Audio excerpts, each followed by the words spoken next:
भारतीय वायुसेना का मिड 21-22 सितंबर को रिटायर होने जा रहा है। इस विमान को एक वक्त पर भारत की रीढ़ कहा जाता था, लेकिन 1960 के दशक से बना यह विमान पिछले कुछ सालों में कई बार दुर्घटना का शिकार भी हुआ और काफी पुराना होने की वजह से अब इसे रिटायर किया जा रहा है।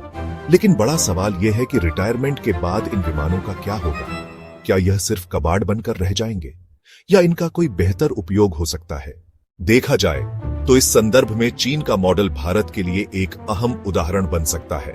दरअसल चीन ने अपने पुराने J-8 फाइटर जेट्स को पूरी तरह से बिना पायलट वाले सुपरसोनिक ड्रोन में बदल दिया। यह वही विमान है जो 1950 से 60 के दशक में चीन की वायुसेना की ताकत थी। अब चीन इन्हें सैचुरेशन स्ट्राइक, डिकॉय मिशन और ट्रेनिंग टारगेट जैसे मिशंस के लिए इस्तेमाल कर रहा है। 600 से ज्यादा J-6 ड्रोन में तब्दील हो चुके हैं और अब भी सैकड़ों स्टॉक में हैं। इनका इस्तेमाल सस्ते और बड़े पैमाने के हवाई हमलों में होता है, जैसे कि ताइवान के खिलाफ संभावित हमलों की तैयारी में। तो ऐसे में भारत कहीं ना कहीं इस मॉडल पर भी विचार जरूर करेगा। शायद भारत भी आने वाले वक्त में MiG-21 को इसी तरह इस्तेमाल कर सकता है। भारत भी अपने पुराने MG-21 बाइसन को ड्रोन में बदल सकता है, खासकर टारगेट ड्रोन के तौर पर जो एयर डिफेंस सिस्टम की टेस्टिंग के लिए बहुत काम आते हैं।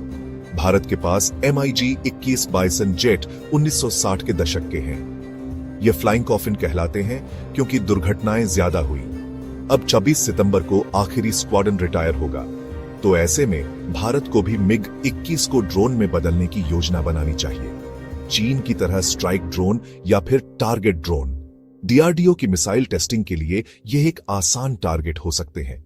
MiG-21 की स्पीड, ऊंचाई और मैन्यूवरिंग से यह दुश्मन विमान जैसा सिमुलेट करेगा। वहीं आपको बता दें, HAL ने कैट्स प्रोग्राम में मिड को कॉम्बैट ड्रोन बनाने का प्रस्ताव दिया था, लेकिन भारतीय वायुसेना ने इसको मना कर दिया था। इसके पीछे वजह बताई गई थी मेंटेनेंस की महंगाई और सेफ्टी रिस्क। हाँ, भारत MiG-21 को चीन के J-6 जैसा ड्रोन बना सकता है, लेकिन वर्तमान प्लान टारगेट ड्रोन तक सीमित है। MG-21 को अनबैन करने का रिसर्च चल रहा है, तो ऐसे में आने वाले वक्त में यह देखना होगा कि MiG-21 रिटायर होने के बाद किस तरह से इस्तेमाल किए जा सकते हैं। इस पर आपका क्या कुछ कहना है? कमेंट करके जरूर बताएं।